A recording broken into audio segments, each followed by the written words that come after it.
Hadirin tamu undangan yang kami hormati, berkumpulnya kita di sini diiringi dengan ribuan sholawat yang telah dibacakan tadi.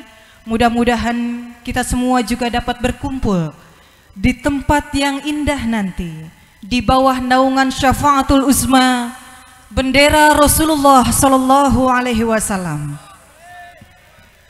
Dan hadirin tamu undangan rahimakumullah, marilah kita dengarkan ceramah agama yang akan disampaikan oleh Al-Habib Lutfi bin Ali bin Yahya.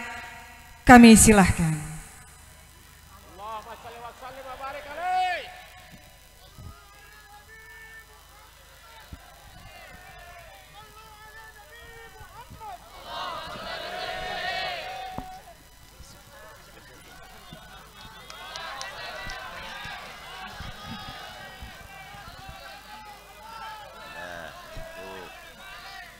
Assalamualaikum warahmatullahi wabarakatuh.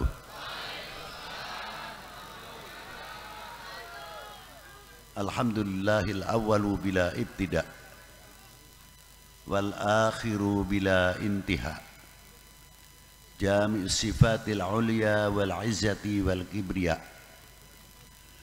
wassalatu wassalamu ala imami ahli sofa wal wafa, qutbil anbiya wal awliya, sayyidina wa maulana Muhammadin khairid dawa, likulli saqamin wada, rahmatan wa shifa, fi sirri wal jila, wa ala alihi wa sahbihi ma'adamatil ard wa sama' amma ba'du. Yang saya sangat hormati beliau Bapak Gubernur Jawa Barat Dr. Honoris Causa Bapak Al-Hajj Muhammad Ridwan Kamil. Semoga beliau diberi panjang umur, sehat walafiat dalam memimpin Jawa Barat khususnya. Begitu pula yang saya banggakan Bapak Bupati atau pejabat Bupati, Bapak-bapak dari Forkominda, Bapak Dandim, Bapak Kapolres, Bapak Danrem, Bapak Barat dari instansi pemerintahan, sipil, TNI, Polri yang selalu kita banggakan, tidak terlepas dari doa. Semoga beliau-beliau dalam membangun bangsa, membangun wilayah yang tidak bisa kita anggap enteng tanpa doa dari kita warga Bekasi khususnya, sehingga Allah Ta'ala menurunkan rahmat, meringankan beban-beban para beliau dalam membangun umat, membangun bangsa, membangun wilayahnya. Dan tidak terlepas pula diberi rezeki yang mudah. Begitu pula yang mendengarkan pengajian pada malam hari ini, pertaniannya maju, ekonominya maju, yang keadaan sakit di rumah sakit atau di rumah diberi cepat sehat walafiat, yang dalam keadaan sakaratul maut atau di rumah sakit karena sakitnya parah sudah waktunya, semoga mendapat anugerah dari Allah husnul khatimah. Yang di dalam ekonomi bangun jatuh, semoga dimudahkan oleh Allah semuanya. Begitu pula dalam dunia pertanian, bagian daripada ketahanan pangan, diberi semua keberkahan oleh Allah Subhanahu wa Ta'ala, sehingga Indonesia bukan sekadar ketahanan pangan untuk negerinya sendiri, tapi bisa ketahanan pangan, bisa menyalurkan ke negeri-negeri yang wajib kita bantu. Itulah memang sifat Indonesia. Itulah sifat orang-orang Indonesia yang sangat mencintai kepada perdamaian. Juga yang saya hormati para sesepuh, bini sepuh dari para ajengan, daripada para ulama, dan juga tidak terlepas para habaib. Walaupun kami tidak bisa menyebutkan satu persatu, tapi tidak berarti kita mengurangi hormat kami, cinta kami kepada para beliau-beliau. Juga yang saya banggakan, bapak-bapak dari TNI, Polri, Polres, Koramil, Kapolsek. Semoga Allah Ta'ala memberikan kekuatan-kekuatan zahiran wa batinan dalam menjaga keamanan, dalam stabilitas nasional, khususnya. Hadirin wal hadirat rahimakumullah, hari jadi bukan sekadar hari jadi. Setiap ada hari jadi pasti akan menguak sejarah. Tidak mungkin hari jadi tanpa sejarah. Asal usul Bekasi semenjak tahun kapan didirikan nama Bekasi, ternyata saya pernah nguping sebelum Masehi itu sudah ada nama Bekasi. Dari itu termasuk kota ini kota tua, penuh atau kaya dengan sejarah. Bagaimana Bekasi pada setelah abad 15, 16, 17 penuh dengan perjuangan-perjuangan dari melawan Portugis sampai VOC. Berapa yang menjadi korban dari setiap perjuangan, sudah sampai mana kita mempelajari tokoh-tokoh tersebut, khususnya yang ada di Bekasi ini. Pastinya di zaman Maulana Syarif Hidayatullah, termasuk perjalanan ketika melawan Portugis di Sunda Kelapa. Di zaman Kanjeng Sultan Agung tidak terlepas dari perjalanan dalam melawan VOC di Batavia atau Betawi sekarang.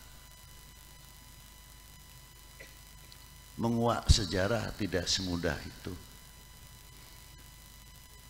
Pasti mempunyai referensi dan lain sebagainya. Maka tergali sejarah-sejarah yang diteruskan oleh para kesepuhan yang sangat luar biasa, yang tidak bisa kita ragukan cinta bangsa dan tanah airnya. Nasionalis tanpa cinta kepada bangsa dan tanah airnya atau mengenal sejarah tidak mungkin. Sumbernya nasionalisme adalah mengerti para pejuang-pejuang atau sejarah bangsanya dan lain sebagainya. Baru kekuatan-kekuatan nasionalisme, cinta bangsa dan cinta tanah airnya tidak bisa diganggu-gugat karena mengerti sejarah. Khususnya yang ringan saja, karena sebagian sekarang itu telah melentur kecintaannya kepada bangsa dan tanah airnya, sehingga karena melenturnya cinta kita kepada bangsa dan tanah airnya mudah kena penyakit hoax.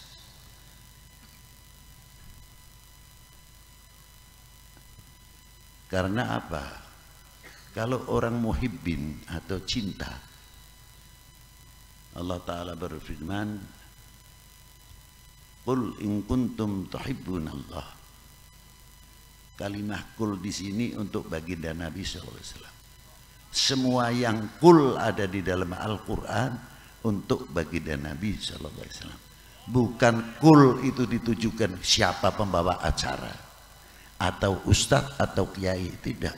Seolah-olah kalimah kul memerintah dirinya. Lain. Kul kepada Rasulullah untuk menyampaikan kepada umat itu yang berhak, itu maknanya kul ya habibi, bukan kul si fulan, tidak. Seolah-olah mewakili nabinya atau gimana. Itulah. In kuntum tuhibbunallah, bila mana kalian itu mencintai kepada Allah, Allah Ta'ala memerintahkan kepada baginda Nabi SAW, fattabi'uni, katakanlah kepada umatmu, ikuti aku. Tidak menggunakan kata jamak, tapi tidak menggunakan kata mufrad, tapi menggunakan kata jamak. Yang pertama. Tapi untuk baginda Nabi, ketika Allah Ta'ala memerintahkan fattabi'uni, menggunakan kalimatul mufrad, arti perorangan. Ikutilah saya, tegas, bukan itu ikutilah kami. Tahu ilmul Quran, tidak mungkin akan menafsirkan Quran tanpa mengikuti pintunya baginda Nabi Sallallahu Alaihi Wasallam. Akan memahami Al-Quran harus melewati pintunya baginda Nabi Sallallahu Alaihi Wasallam. Tidak semudah itu untuk menafsirkan Quran. Kenal dahulu kepada yang diperintah oleh Allah Ta'ala, fattabi'uni. Kalian, kita semuanya akan dicintai oleh Allah Subhanahu wa Ta'ala. Sahabat bertanya, mata aku mu'minan shadiqan ya Rasulullah. Dijawab oleh baginda Nabi, idza ahbabtallah, selagi engkau mencintai Allah. Selanjutnya ya Rasulullah, selagi engkau mencintai para utusannya. Selanjutnya ya Rasulullah, mengikuti sunnahnya dan tarekahnya, dan mencintai orang yang dicintainya. Ini luar biasa. Mengapa torekohnya dan mengikuti sunnahnya di nomor dua kan, yang diutamakan adalah mencintai utusannya dahulu Rasulullah, untuk takbir untuk kita semuanya, ibrah, contoh. Dari sebab apa? Dari sebab orang kalau mencintai kepada tokohnya, kepada pemimpinnya, entah itu dari pejabat sampai ke ulama, para aulia, dan mencintai keluarga, lebih cenderung akan menutupi aibnya atau kekurangan keluarga, dan tidak akan memberikan kesempatan oknum orang lain. Kita selalu akan membuka aibnya bangsa sendiri. Tidak akan memberikan kesempatan untuk orang lain untuk ngobok-ngobok bangsa sendiri, karena tertutup oleh bangsa kita sendiri kecintaannya kepada bangsanya. Tapi kalau ini sudah terbuka, sudah kurang hanya simbolis saja kecintaannya, cenderungnya apa? Ya paling asik buka aibnya saudara sendiri. Saya beri contoh cerita wayang. Kita mengambil baiknya, tidak mengambil dari bentuk. Sebelum Krishna atau Krishna menjadi sang noto, sang nata. Beliau telah belajar dulu menjadi penata. Sehingga ketika beliau menjadi raja atau pemimpin atau tokoh, sudah siap menjadi sang noto. Siapapun.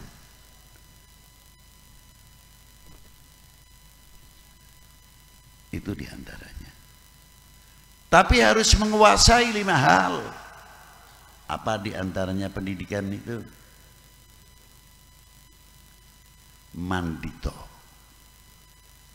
Mandito itu boleh diartikan ulama, bisa diartikan pandito, sesuai pemegang.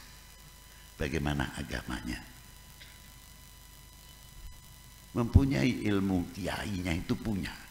Ilmu ulama menguasai. Ini satu. Yang kedua, mempunyai kaca benggala. Kalau ditafsirkan bahasa Jawa atau Sunda, weruh sak jeruning winara. Tapi bukan untuk tukang bedak, tukang tebak, bukan. Ini maknanya sebetulnya lain. Mendidik kepada rakyat, mendidik kepada kita semuanya, intelijensi kita sejauh mana. Menjadi bangsa tidak mudah percaya. Menjadi bangsa tidak mudah dibentur-benturkan. Karena apa? Intelijensinya kuat. Jadi kalau ada satu pohon kok bergerak sendiri, lalu terkadang kita mengambil sikap, wah enggak apa-apa, itu angin. Kalau intelijensinya tinggi tidak mau. Lihat dulu, angin benar atau tidak. Apa ada ularnya? Apa ada hayawan yang lain? Itu orang yang intelijensinya yang tinggi. Tidak mudah percaya begitu saja. Sudah diperhitungkan akibat dan akibatnya. Atau kalau zaman sekarang jual hoax, bikin, kalau tidak melihat ada perpecahan orang senang. Obok-obok di sana, bikin benturan di sana sini. Sudah berhasil, tinggal lari.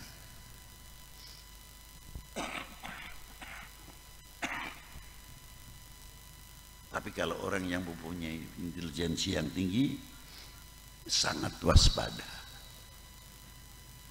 Yang ketiga, mempunyai cupu manik hastogino.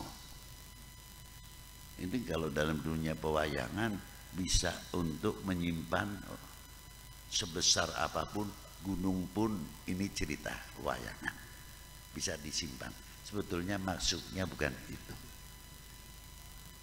Bisa tidak kita sebagai anak bangsa menyimpan rahasia?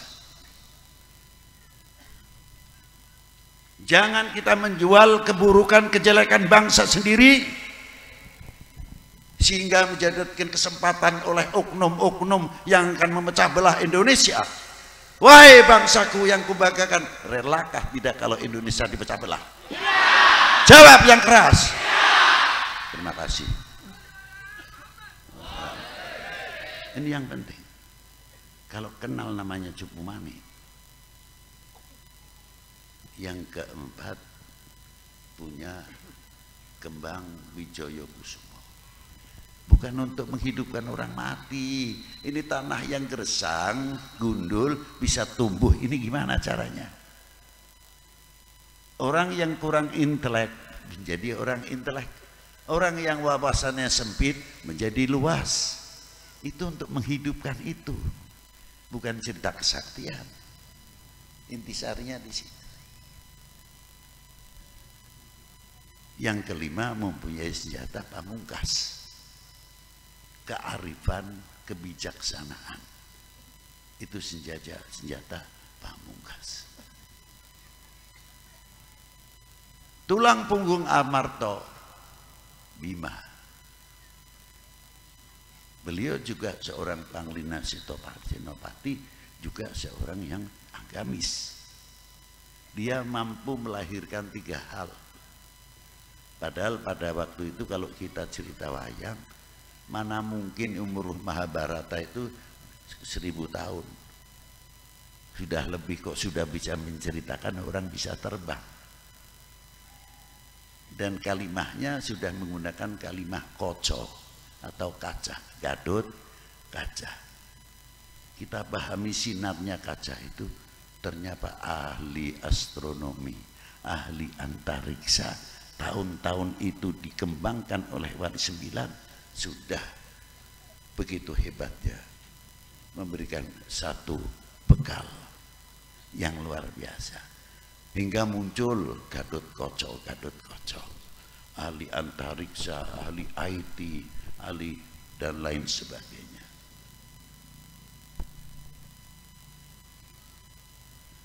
Yang kedua, Ontorjo, bisa nyilem ke bumi, ahli pertambangan. Untuk kekayaan kita sejauh mana kita menguak, ahli pertambangan, ahli geologi, vulkanologi, ahli pertanian dan lain sebagainya. Kemana beliau itu sekarang? Yang ketiga, ahli kelautan, Ontoseno. Sudah komplit dibekali oleh Wali Sembilan, yang dibikin kitabnya namanya Karangan, carangan sampai karangan, sebagian menjadi pakem, pedalangan, mengejawantahkan. Yang ketiga, mempunyai Semar yang bisa menjebatani ulama, menjebatani dari para tokoh ke umarok ke rakyat, menjadi penengah betul-betul kondusif, wawasan dan sebagainya. Tapi kita tidak semudah itu. Kalau dalam dunia pewayangan pasti ada Sengkuni, ada Durno, ada Togo, mulutnya besar. Inilah yang tukang ngompori ke publik oknum tersebut. Itulah bagaimana membangkitkan tidak cinta kepada TNI, tidak cinta kepada Polri. Masalahan kecil saja diangkat supaya apa? Menurun kewibawaan TNI Polri. Belum para ulama, belum umarok, sama begitu kan. Sehingga sewaktu-waktu Indonesia diobok-obok dengan mudah. Karena apa? Kepercayaannya kepada pemerintah kurang, kepercayaannya kepada TNI melentur, kepercayaannya kepada Polri melentur. Ini sengaja supaya tidak ada kewibawaan. Maka Rasulullah terakhir dalam hadis ini bersabda apa? Kadar bobot iman seseorang tergantung kecintaannya kepada aku. Kalau cintanya kepada Rasulullah luar biasa, cintanya kepada para aulia, para ulama luar biasa, imannya akan semakin kuat, semakin kokoh. Ini. Kalau cintanya kepada bangsa, cintanya kepada negara, cintanya kepada tanah airnya akan luar biasa. Kalau cintanya kepada tanah airnya luar biasa, pasti cinta bangsanya, cinta negara akan luar biasa.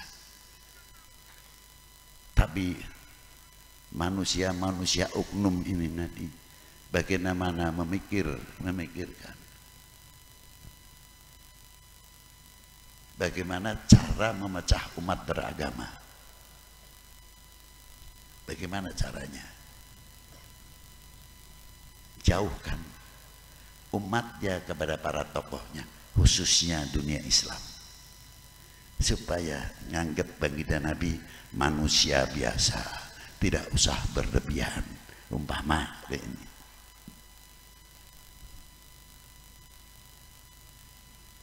kalau sudah melentur demikian, selawat jauh, maulud jauh, mudah diobok-obok. Begitu pula kalau orang sudah tidak atau mengkurang percaya kepada pemerintahnya, percaya kepada TNI Polri-nya, cintanya kepada para ulama diobok-obok, semakin melentur, semakin melentur. Disitulah letak umat atau bangsa ini mudah dipecah belah. Alhamdulillah, Bekasi memberikan satu percontohan sebagai kekuatan, apa diantaranya membuat satu sarana ibadah yang jelas berbeda-beda, karena itu dinamika yang indah. Kita tadi telah meletakkan batu pertama. Untuk siapa? Untuk Indo, khususnya untuk Bekasi.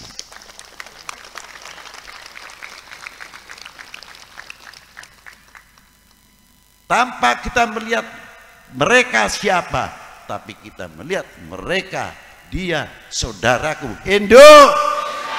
Aman kalau melihatnya ke sana, nggak mau ribut ya obok-obok. Nah, maka dari itu kita sambung. Baru tadi kita bersama-sama melakukan lagu kebangsaan, tidak? Indonesia tanah airku, tanah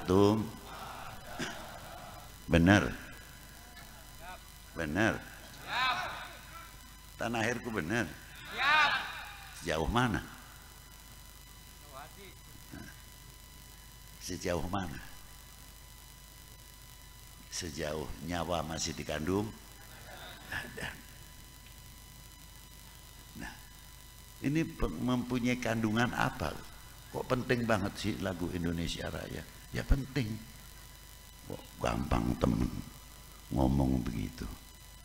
Lagu Indonesia jadikan lagu kebanggaan. Karena ada apa di lagu kebangsaan? Ada ikrar, bukan salah lagu. Ketika kita mengalunkan Indonesia tanah airku, itu dalam lagu apa dalam pernyataan? Jadikanlah lagu Indonesia Raya di samping lagu kebangsaan menjadi ikrar bangsa Indonesia.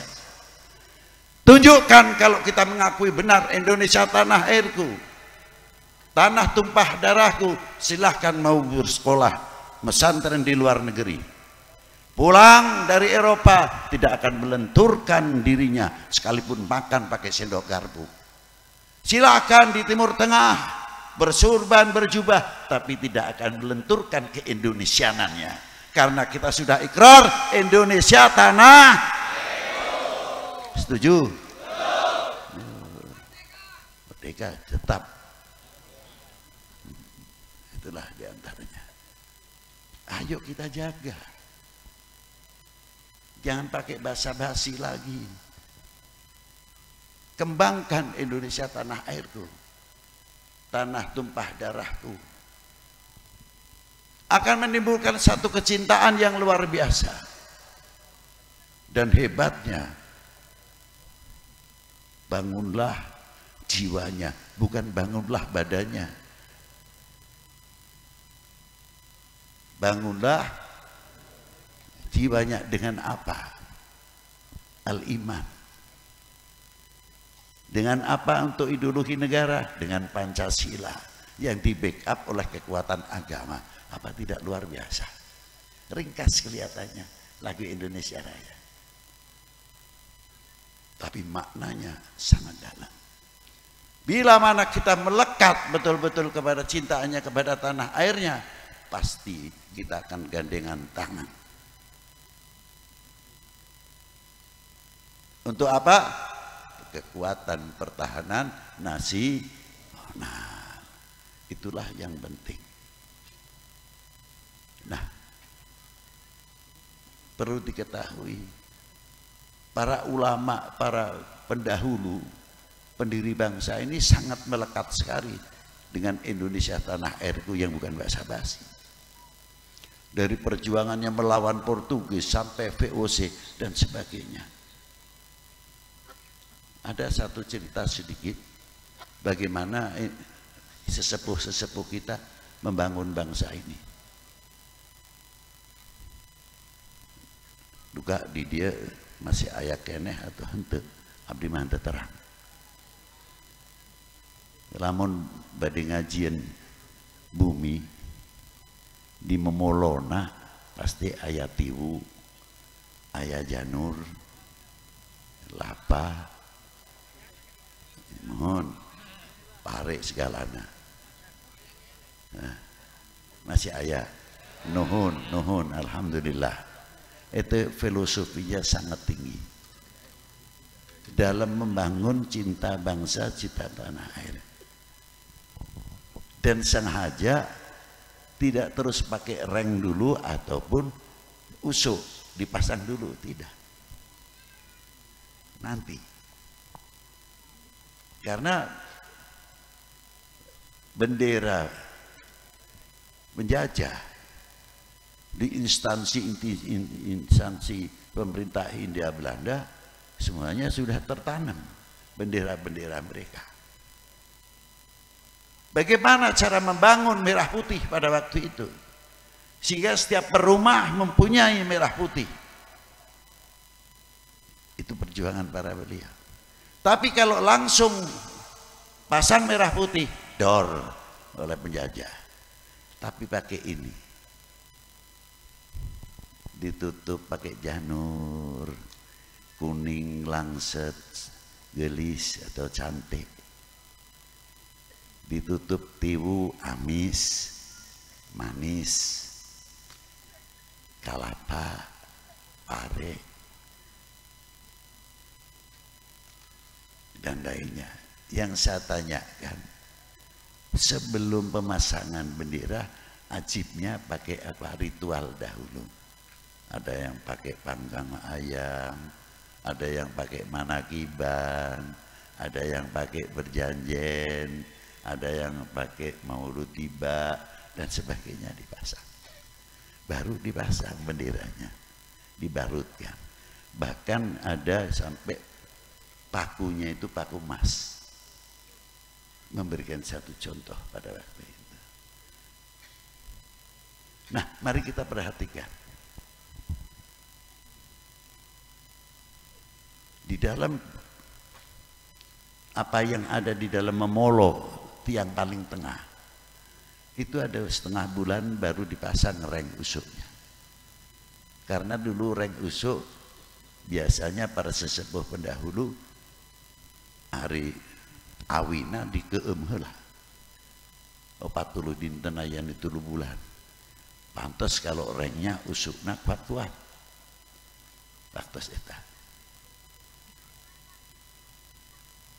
Kira-kiranya setengah bulan kalau musim halodo kemarau itu janurnya layu tidak? Berubah warna, layu. Tiwuna atau tebu menurun manisnya dan berubah. Kelapanya semakin coklat yang tadinya hijau. Sampai pisangnya masak, padinya tidak usah dipoek lagi, langsung matang langsung. Yang saya tanyakan, kira-kira merah putihnya ikut begitu tidak? Jadilah seperti itu. Tidak mudah kena rayuan, tidak mudah kena provokasi. Merah putih adalah merah putih. Bendera partai boleh banyak, silahkan. Tapi merah putih hanya itulah. Itu hebatnya. Filosofi itu para pendahulu sudah memberikan satu contoh. Ada contoh lagi yang hebat. Kalau kita ke laut yang dilihat apa? Ombak atau ikan, nelayan pulang di pelabuhan. Aduh, lautnya tak ageng-ageng, cerita dan pengalaman. Tapi ada keistimewaan yang luar biasa. Kita banyak menggunakan cinta tanah, air, laut terutama kita lihat. Kalau musim kemarau, yang musim kemarau itu kira-kiranya berapa juta kubik per detik yang masuk ke laut. Dan kalau musim hujan, berapa miliar kubik per detik masuk ke laut. Itu istimewanya. Dan banjir yang mau masuk ke laut terbatas kemampuannya. Tidak musim halodo, tidak musim kemarau. Setiap yang masuk ke lautan, odds yang akan merusak laut, odds digiring oleh gelombangnya, minggir, dihalau terus. Makanya pesisir jarang yang bersih, bangkai juga minggir, limbah lainnya juga minggir, laut bisa membenahi out semuanya. Dan yang lebih hebat lagi, berapa miliar kubik per detik masuk ke laut. Belum pernah saya mendengar bahwa asinnya air laut menurun. Semakin asin tambah asin, lamun musim hujan. Itu hebatnya.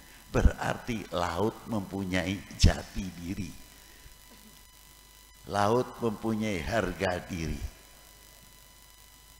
Laut mempunyai kehormatan diri. Sama apa yang ada kandungan dalam merah putih. Perjuangan kita untuk menegakkan merah putih berdarah. Kemerdekaan Indonesia bukan hadiah. Mestinya kita malu kepada pendiri-pendiri bangsa. Mempunyai kontribusi apa kita kepada merah putih? Karena di dalam merah putih ada 3 kandungan, 3 hal yang harus kita memahami. Yang pertama, kehormatan bangsa. Tulis. Supaya generasi kita tahu itu. Dalam merah putih mempunyai kehormatan. Yang kedua, harga diri. Yang ketiga, jati diri. Terringkas di dalam merah putih walaupun tidak berhuruf. Itulah apa yang ada di dalam laut itu sendiri. Tapi hebatnya laut tidak pernah intervensi. Silakan ikan laut hidup ngikuti irama yang ada di laut. Tapi ajibnya ikan yang kita ambil dari laut mestinya cara logika airnya itu asin, sudah tidak perlu asin lagi. Buktinya pada waktu kita bikin gesek atau ikan asin, ikan laut saja cukup, mesti kok ditambah ikan asin. Mesti diasinin lagi, padahal keluar dari wilayah yang asin. Kan aneh. Mau masak ikan laut, pakai bumbunya, pakai garam. Betulnya secara logika ya tidak perlu. Itulah luar biasanya toleran yang ada di dalam tubuh air laut itu sendiri sudah mulai memberikan contoh kepada kita. Maka jangan kaget di zaman Wali Sembilan yang mengangkat Malik Ibrahim menjadi Menteri Ekonomi dan Pertanian, Perairan. Ayahnya Sunan Ampel diangkat menjadi Menteri Keuangan. Yang diangkat agamanya berbeda, yang mengangkat agamanya berbeda. Sudah contoh yang luar biasa dari pendahulu. Tinggal kita meneruskan. Tolong jangan sampai kita menjadi bangsa atau umat yang mengecewakan para beliau. Beliau di dalam kubur sudah meninggal, ada yang 454 tahun, ada yang 500 tahun, masih membuat pasar ekonomi, pasar kerakyatan. Lihat tuh Maulana Hasanuddin Banten, lihat tuh luar Batang. Di Banten kalau tidak ada Syekh Maulana Hasanuddin, apa kira-kiranya rame itu di makamnya? Tidak ada makam Hasanuddin Sultan. Habib Hussein luar Batang, Alidrus, Sunan Gunung Jati, malah hebat Sunan Gunung Jati, separuh muslim, separuh non muslim, ada tempatnya. Dan semua rata-rata tempat Wali Sembilan ekonominya maju, kearifan lokalnya juga maju, dan lain sebagainya. Artinya orang yang sudah meninggal sekian tahun masih membangun ekonomi kerakyatan. Orang yang sudah mati sekian tahun masih bisa mempersatukan umat. Siapa? Maulana Syarif Hidayatullah. Bangga kita menjadi bangsa Indonesia. Contoh yang luar biasa. Kapan kita bisa meniru para beliau, sehingga menjadi contoh perkat umat, perkat bangsa, saling nasihat menasihati, kompak rukun membangun ekonominya, pertaniannya, karena kita cinta tanah airnya semakin tinggi. Akhirnya nasionalisme kita muncul. Ini jambu mana Pak? Ini jambu Indonesia. Kok kayak jambu Bangkok? Bangkok sendiri, Indonesia sendirilah. Ini lele mana? Lele Indonesia. Bukan sedikit-dikit lele Bangkok. Jambu Bangkok. Yang aneh lagi itu Kates, California. Berapa jam itu naik pesawatnya? Wah. Jadi dikira apa-apa di Indonesia itu tidak punya apa jambu. Sampai Katesnya, pisang dan lain sebagainya. Berarti yang untung namanya orang lain. Coba kalau kita meramaikan, memasarkan, merasa memiliki lebih jauh, akan mengatakan apa? Pisang mana Pak? Indonesia. Namanya pisang Indonesia. Ini jambu Indonesia. Keluaran mana? Kerawang. Yang satu jambu ini keluaran mana? Banten. Terangkat nama kota-kotanya. Bukan nama satu yang diangkat. Sehingga kearifan lokalnya dan pasarnya hidup. Nama buah-buahan itu sedikit demi sedikit menanamkan Indonesia tanah airku, tanah tumpah darahku. Ayo kita bangun dengan melalui jalur ekonomi sesuai dengan Indonesia tanah airku. Ini jambu mana? Jambu Indonesia. Bukan dikit-dikit, maaf, Bangkok lagi. Alhamdulillah masih ada pisang Ambon. Alhamdulillah masih ada gula Jawa. Ini kalau sudah gula Jawa jadi gula Bangkok, ya wassalam lah sudah. Nah inilah. Makanya kita harus meningkatkan ekonomi, diantaranya cintailah pertama dahulu apa hasil karya bumi pertiwi ini. Karena kita sudah ikrar Indonesia tanah, tunjukkan kita selaku bangsa yang memiliki republik ini, Indonesia tanah, namanya berubah sedikit demi sedikit. Itulah akan membangkitkan dunia ekonomi dan dunia pertanian untuk Indonesia. Sekali lagi kita jadi berkat umat, berkat bangsa. Janganlah berikan kesempatan oknum-oknum manusia yang akan memecah belah Indonesia. Terima kasih, itu yang bisa saya sampaikan. Semoga manfaat fid din wa dunya wal akhirah. Bismillahirrahmanirrahim.